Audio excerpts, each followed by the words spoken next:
Gaur hemen eukidu duena da, goizean lehenengo kordun aingirak. Aingirak izaten da palangreko arrantza mota bat, aingirak. Eta gero saldu deu, betandia ero estornino deitzen dana, eta gero hiru lautxitxar edo. 18, 17, 16, 15, 75, 50, 25, 15, 80, 70, 4, 70, Ixak. Momentuan txalopa bi saldu dira.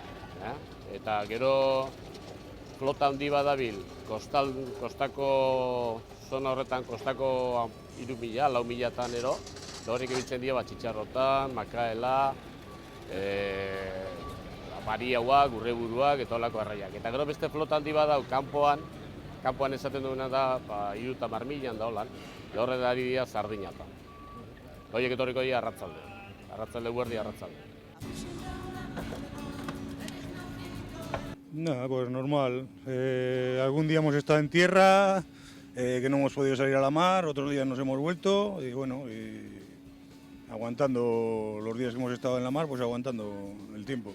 Vientos del cuarto cuadrante, noroeste, ahora estamos con nortes, así. Hombre, pues nos molesta bastante. Se trabaja en peores condiciones, el barco se mueve más, las redes se rompen y bueno, pues... Eguraldia bai, seguraldiak adibidez aste honetan, aste guztia ari dira entzuten, ari gara entzuten. Eguraldi txarra datorrela eta egunero gari gara arraia saltzen. Orduan, arrantzalek ere, euren merkaua, euren marketinga badauke. Esate dute, bihar eguraldi txarra etorriko da. Orduan erosleak askotan bat gehiago erosten duzu. Laurrengo unean ere berriro arraia goten da. Orduan, bueno. Eguraldia badakar, onerako eta txarrako baina badakar.